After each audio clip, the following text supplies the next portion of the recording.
mesmo obesas têm exames laboratoriais ok, né, sem nenhum tipo de alteração.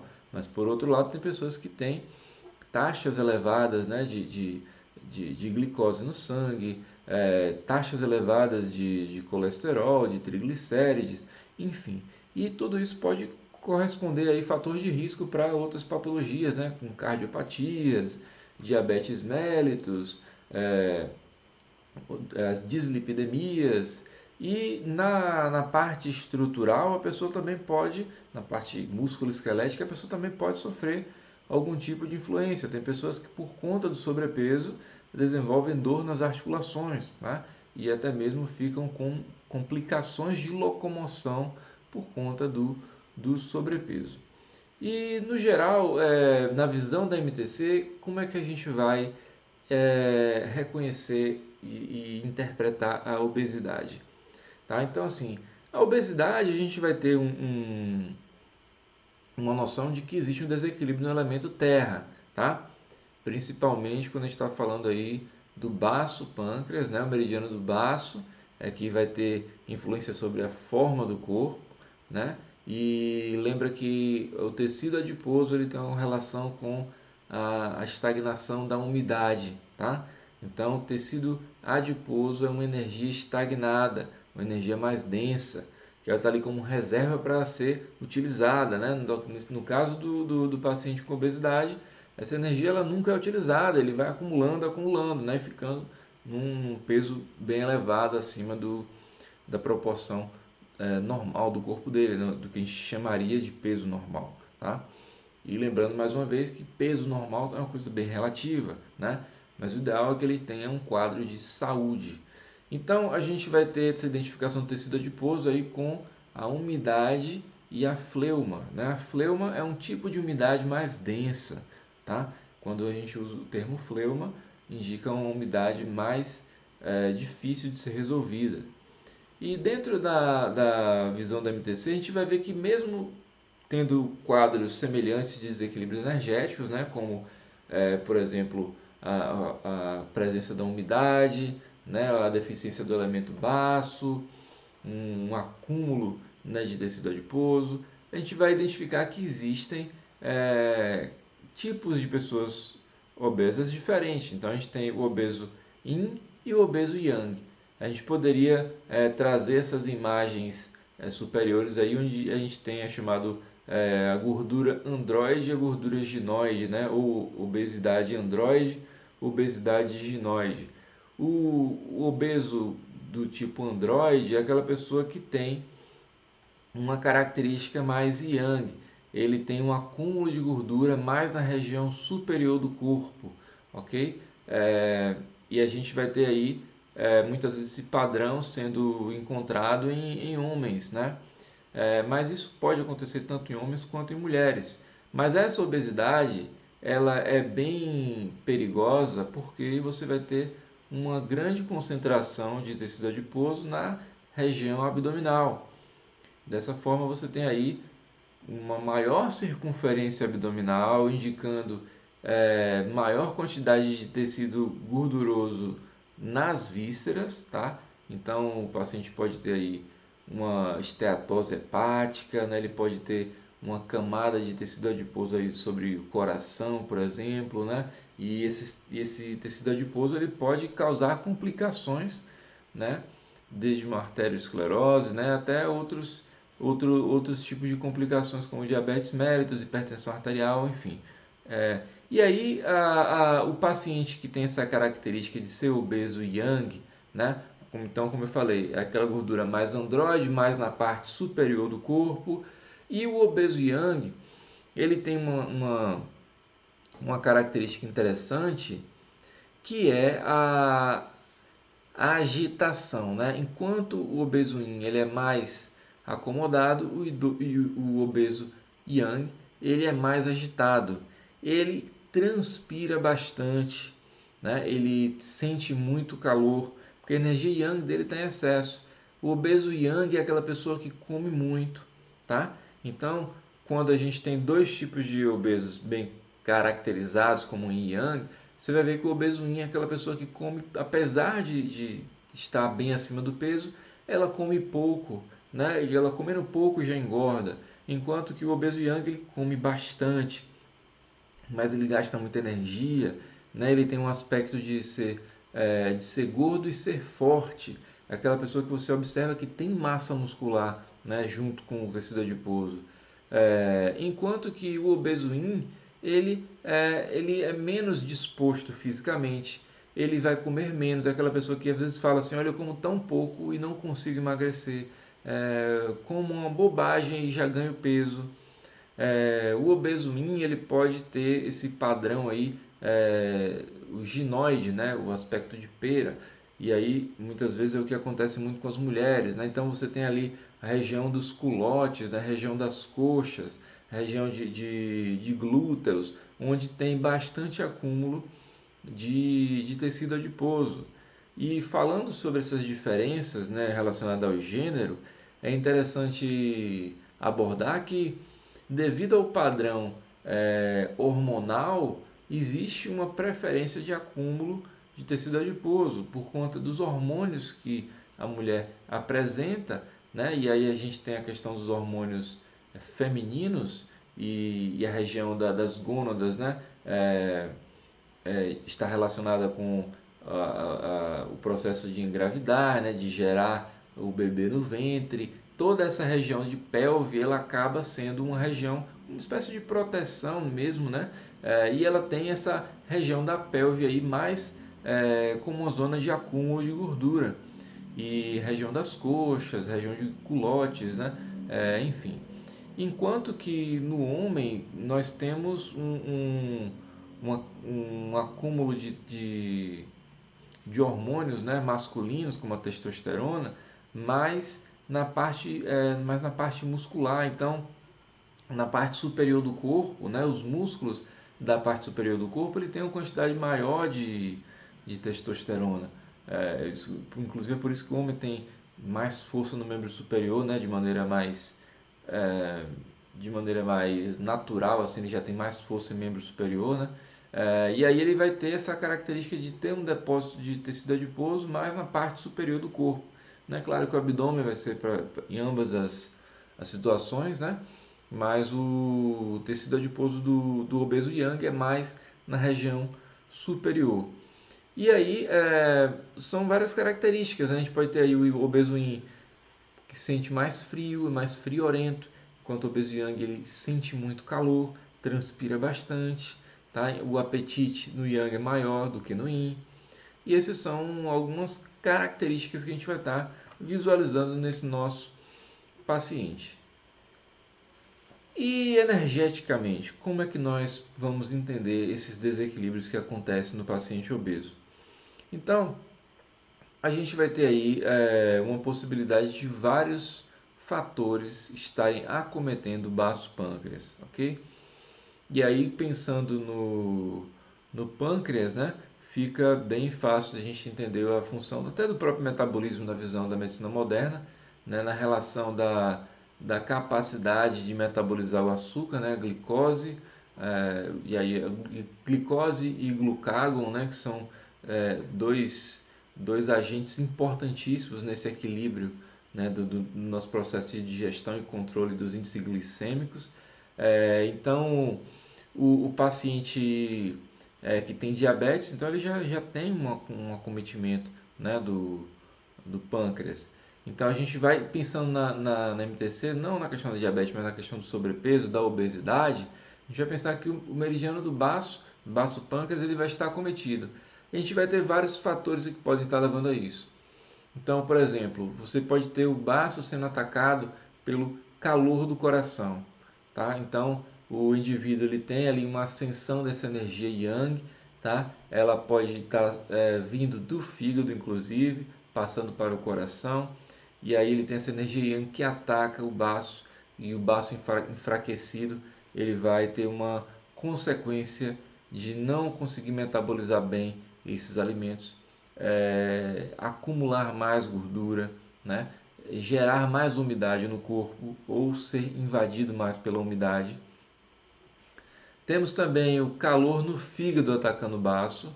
Então, olhando o pentagrama, né? No ponto superior nós temos o fogo, que é a mãe da terra, né? Que gera energia para a terra. Temos o fígado, né? Sendo o avô da terra, que domina, né? o elemento terra. Então o fígado ele pode transmitir esse calor para o baço. Por outro lado, uma deficiência, né, de energia do fígado pode fazer com que o baço ele tenha um quadro de excesso, tá? E aí nesse caso o excesso do baço vai ser um elevado índice de fator patogênico, tá? O baço ele normalmente, na maioria dos casos, ele vai estar em desequilíbrio, porque o elemento terra ele precisa estar sempre buscando equilibrar todo o sistema. E é praticamente impossível, né, ter uma saúde 100% equilibrada o tempo inteiro, porque você vai ter influências do ambiente, né, influências de questão emocional, da questão alimentar. Então a Terra está o tempo inteiro tentando regular todos os sistemas, né? Porque a gente vê o pentagrama dessa maneira que ela é colocada, mas no sentido original da representação, a Terra está no centro de tudo. E no centro de tudo, ela vai precisar, né, ter uma influência aí de regulação, de equilibrar todo o nosso organismo. E é a partir da Terra que nós temos, né, a recepção da energia dos alimentos. Então, se você não tem uma alimentação saudável, e aí o que é coisa mais fácil do mundo é você hoje ter acesso a alimentos que não são saudáveis, né? As comidas prontas, o fast food, comidas muitas vezes contaminadas com agrotóxicos, né? Os alimentos de origem animal muitas vezes contaminados com antibióticos, substâncias químicas, conservantes, é, os realçadores de sabor também, são várias substâncias que vão influenciar no nosso elemento terra, né? Então, dessa forma, o elemento da terra vai estar sempre buscando equilibrar de alguma forma a saúde do organismo. Então, quando existe excesso, né, não é excesso de saúde, é excesso de fator patogênico, e nesse caso o baço é cometido pela umidade. Tá? E aí existe também a deficiência do pulmão, tá? Do meridiano do pulmão, que pode também afetar o baço. E aí no pentagrama a gente tem a terra como mãe do metal, né? O pulmão é do elemento metal. E aí a mãe nutre o filho. Porém, se o filho está em deficiência, a mãe tem que nutrir ele mais vezes, tem que tentar suprir essa deficiência. Então o baço acaba transferindo muita energia para o pulmão, de forma de tentar suprir essa deficiência, e acaba também entrando em deficiência, né? Então acaba consumindo essa energia. Tudo isso aí são possibilidades de a gente entender que esse paciente vai entrar em desequilíbrio. E existem vários motivos, né? A gente pode ter motivos relacionados desde as questões emocionais, as questões de estagnação, né, que vão ser geradas, excesso de energia yang que gera calor, que vai desequilibrar os elementos. E aí, por exemplo, um elemento terra desequilibrado, a pessoa pode sentir uma necessidade de comer o alimento doce, né, para poder com o doce tonificar esse meridiano, né, mas às vezes isso acaba gerando uma fonte de prazer e aí aquilo ali torna-se compulsivo e ele vai ganhando peso, enfim. Então, a gente vai ter uma atuação muito atenciosa para o meridiano do baço pâncreas, né? Para nós conseguirmos atuar de uma maneira eficaz no emagrecimento, ok? Então, a gente aí tem até inclusive aquela tabela, né, da qualidade dos alimentos, onde a gente pode ver aí nessa imagem, né, onde você vai aí onde você vai evitar, né, os alimentos ricos em açúcar, né, o açúcar refinado. Você vai limitar a quantidade de carboidratos, de alimentos mais processados. Você vai moderar a quantidade de laticínios. E assim, para a medicina chinesa, os laticínios, eles são muito prejudiciais à saúde, porque eles têm, na sua essência, muita energia de umidade, muito fator patogênico de umidade na sua essência, né? Então você, quando ingere leite, queijos, né, em excesso, você está colocando energia de umidade no seu organismo.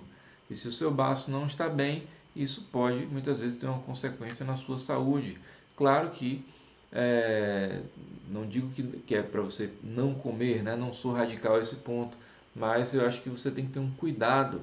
E principalmente se você tem algum tipo, você ou seu paciente, né, quando você está orientando, se existe algum tipo de comprometimento no meridiano, é interessante até suspender o uso desses alimentos durante um período, né? E aí o paciente vai sentir vários benefícios, inclusive. E depois que você tratou ele, você pode até deixar a critério dele, né? A responsabilidade também, né? Porque a responsabilidade é dele, né? De manter a saúde, de você esclarecer e dar responsabilidade. Olha só, você tem essa opção de se manter saudável e abrir mão desse tipo de alimento, né? Ou então fazer a escolha de comer com moderação, né? De maneira controlada, não tão frequente, né? De maneira mais espaçada, e ter um cuidado, né, com sua saúde para que isso não se torne realmente um quadro clínico, tá? E a gente tem aí dá preferência, né, a alimentos que são mais saudáveis, né? Então, assim, dá preferência a raízes, frutas, é, castanhas, né? Nozes, enfim, as leguminosas, as oleaginosas, saladas, frutas, tudo isso vai ser muito mais saudável, né, do que se alimentar de alimentos processados. O interessante é que o seu alimento ele tenha uma característica de ser um alimento vivo, né? um, um alimento que tenha mais energia vital. Quanto mais industrializado esse seu alimento menos energia vital ele consegue manter até chegar na sua mesa, né? Na sua alimentação, ok? Então, vamos precisar muito ter atenção com o baço pâncreas, né? Porque ele é o principal órgão de absorção da energia dos alimentos. Ele vai formar a chamada energia dos alimentos, o Ti dos alimentos, né? O baço, quando está em equilíbrio, ele vai remover a umidade em excesso do corpo e também vai ajudar a remover os líquidos em excesso, tá? Principalmente quando o líquido ele está em estagnação, ele pode ter uma consequência de se tornar um fator de umidade, tá? Então, a umidade estagnada, ela vai gerar a fleuma, né, que é uma energia mais densa, e ela pode se acumular, além do tecido adiposo, também como forma de cistos, né, de tumores, de secreção também, tá? Então, é importante a gente ter um cuidado com essa umidade, tá?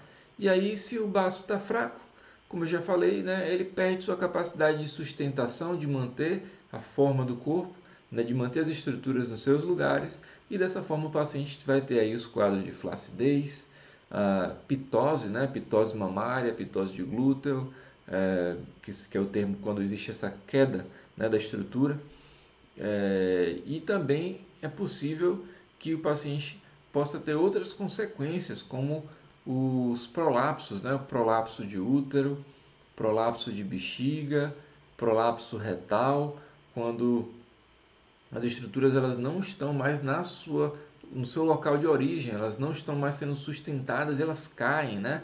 E aí esses prolapsos da região pélvica mesmo são uma consequência de desgaste da energia do baço, tá? Hérnias, né? Hérnias diversas, hérnia umbilical, hérnia abdominal, ou hérnia de disco na coluna também, é um fator que a gente vai é, identificar como uma disfunção do meridiano do baço, tá? E aí é importante ressaltar, né, sobre os fatores que podem enfraquecer o meridiano do baço, e a gente vai lembrar disso para esclarecer o nosso paciente, orientá-lo também, né? Então, assim, atividade física em excesso, ela pode danificar o meridiano do baço. Então, a pessoa que às vezes não faz atividade física, quando faz quer tirar todo o atraso, fazer tudo de vez, né? E às vezes fica com dor, fica com uma lesão mesmo, né? Isso vai afetar o meridiano do baço, porque ele vai ter que nutrir aquele tecido ali que foi lesionado, ok? Alimentos frios e crus, eles diminuem a energia yang, tá? E aí o baço vai precisar da energia yang para transformar esses alimentos. Se a pessoa já tem uma deficiência dessa energia Yang, e você ingere alimentos que têm natureza mais fria, a energia Yin se eleva e dessa forma isso pode prejudicar o meridiano do baço. E ele vai ter muito trabalho para transformar aquele alimento.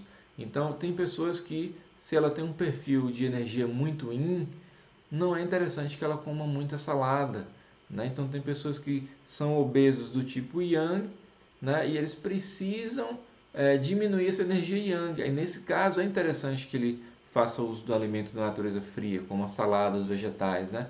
Muitos vegetais, frutas, saladas têm uma característica mais Yin, mais frio. E aí, se a pessoa já é Yin e ela ingere alimentos de natureza Yin, ela muitas vezes não vai conseguir perder peso com uma boa performance, um bom desenvolvimento. Né? Ele demora muito para perder peso. É a pessoa que fala assim, olha, eu como salada e engordo. Claro, ela tem um padrão Yin e está ingerindo mais alimento Yin, né? Então não é coerente. Ela precisaria de alimentos mais Yang, tá? Alimentos mais Yang, mais proteína. A proteína tem uma característica mais Yang. É, e aí outro ponto que é importante também é beber e alimentar-se ao mesmo tempo, tá? E principalmente se a pessoa ingere líquido gelado durante a alimentação. Então, alimentos gelados, aquela pessoa que come a comida da geladeira, né, sem esquentar, e aí essa comida gelada, ela vai fazer com que o seu estômago tenha que promover uma atividade yang para poder aquecer aquela comida, e o baço também vai ter que solicitar a sua parte yang também para transformar esse alimento, e com isso também vai ter mais trabalho e você pode desgastar energeticamente o baço, tá? Então o ideal é que você não ingira líquido junto com a alimentação, ou após a alimentação você ingerir uma pequena quantidade de líquido, né, com uma temperatura mais natural, ou até mesmo um chá, né, um chá digestivo, um chá morno, porque isso vai ajudar o seu corpo na digestão e não atrapalhar, ok? Um outro ponto importante que vai também afetar muito é a questão emocional, né? E geralmente esse é o principal fator. Ansiedade, preocupação, né? São características que vão aí também, mais uma vez, deixar o baço mais fraco, né? Degenerar essa energia e, como consequência, o baço vai ficar exposto a causar vários problemas relacionados, inclusive, ao acúmulo de gordura, tá? E aí, dentro dessa questão emocional, temos o estresse, né? O estresse emocional, o estresse do cotidiano, as cobranças de trabalho, a preocupação, né, com o rendimento, com a performance, em fazer sucesso, em medo de não perder o emprego, enfim, ansiedade, frustração, vários fatores emocionais que deixam as pessoas em estado de estresse, eles elevam o nível de cortisol, tá? E o cortisol ele vai ter uma influência importante sobre o metabolismo, né? A gente vai ter um desequilíbrio principalmente da atividade autonômica, porque o cortisol ele vai deixar o corpo no estado de atuação mais simpática, tá? Em oposição ao parasimpático. Então ele fica com tônus simpático o tempo inteiro por conta do cortisol, por conta do estresse, e isso vai influenciar no metabolismo, vai influenciar no apetite, né? E como consequência o paciente pode ganhar mais peso, engordar mais, comer mais e também reter líquido, tá? A retenção de líquido é um ponto que pode estar presente nesses pacientes com obesidade, né? Pacientes com sobrepeso também. Então vocês podem ver nessa imagem aí, né? A região de tornozelo é uma das regiões de fácil identificação dessa retenção de líquido, que pode estar muito bem associada com o quadro de obesidade, tá? E aí, para você avaliar se realmente existe uma retenção de líquido, a gente pode fazer o chamado exame de cacifo, né? O teste de cacifo, que é bem simples, você não vai fazer nada mais do que pressionar o dedo sobre a superfície da pele alguns segundos e você, quando remove, verifica se fica uma depressão no local, ok? Quanto mais profunda essa depressão, maior o grau de retenção de líquido, maior a severidade desse edema, ok? Então a gente vai pressionar, verificar se é um edema mais mole ou mais rígido, tá? O edema mais rígido ele tem uma característica de ter aí mais proteínas, né? E aí geralmente isso é associado ao líquido linfático. O edema de característica mais venoso, né? Ele vai ter uma característica de ser mais mole, enquanto que o linfático é mais rígido. Mas enfim, no geral você pode ver o sinal de cacifo como uma boa forma de avaliar a presença de edema, a presença de retenção de líquido, que pode estar às vezes de maneira sistêmica espalhado no paciente obeso, tá? E aí eu trago para vocês alguns protocolos. Eu trouxe aqui mais de um protocolo para obesidade. A gente vai ver que existem na literatura muitos artigos com vários tipos de tratamento, sugestão de tratamento para obesidade. E como é um tratamento já complexo, né, com várias possibilidades, a gente vai ter que avaliar esse paciente para ver a real necessidade, né, de todos esses pontos. Tem pacientes que vão ter uma obesidade com um ponto muito forte de lado emocional, tem outros que vai ter obesidade com um ponto muito forte para a questão endócrina, né? Tem outros que vão ter obesidade, mas a queixa dele vai ser mais uma questão de dor ortopédica por conta do peso elevado, né? Então assim, a gente vai ter que avaliar esse paciente para que a gente possa traçar um protocolo mais adequado para cada um deles. Mas esses protocolos que eu trago para vocês são todos de pesquisas, né, de artigos científicos, e que seguem o raciocínio da MTC. Então vejam só, esse primeiro protocolo, nós temos aqui o Shenmen, tá?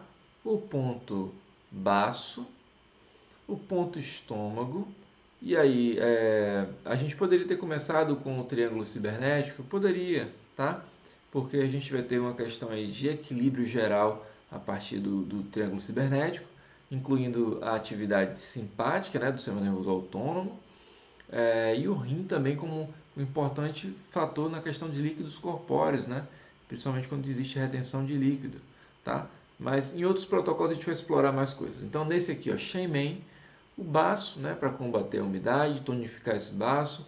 O estômago também a gente pode usar para controlar as estagnações. Muitas vezes o paciente tem um quadro de estagnação na energia do estômago, que contribui às vezes para alterações no apetite.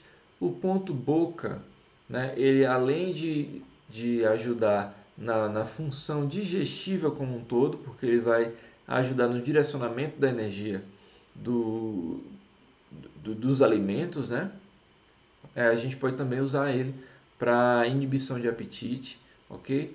A gente tem aqui o ponto metabolismo e o ponto endócrino, que são importantes, né, para lidar tanto com a questão de o melhor aproveitamento e processamento dessa energia dos alimentos ao longo dos aquecedores, tá?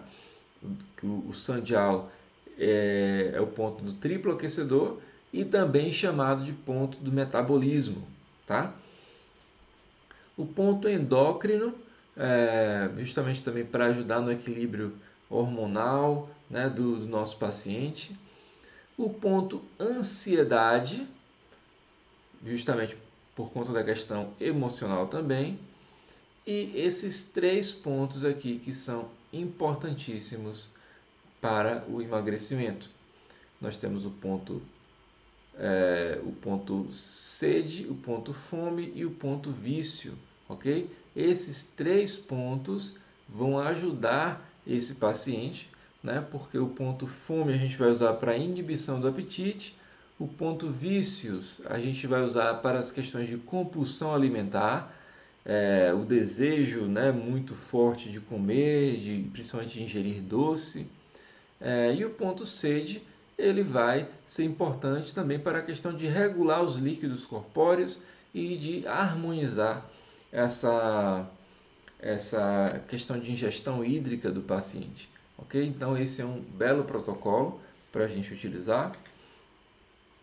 Nós temos aí um outro protocolo, onde aqui começamos com o triângulo cibernético, Shenmen, rim e simpático, que vai promover um equilíbrio no geral do nosso organismo, ok? A gente vai ter aí o ponto metabolismo, o ponto estômago e o ponto boca mais uma vez, fome e vício, o ponto ansiedade e o ponto ápice. Percebam que o ponto ápice é um ponto de muita influência sobre a energia Yang, né? Então, um paciente, por exemplo, obeso Yang, ele vai precisar que você regularize isso. Então, você pode usar o ponto Yang, né? O ponto do metabolismo também vai ajudar esse paciente a harmonizar esse metabolismo, ok?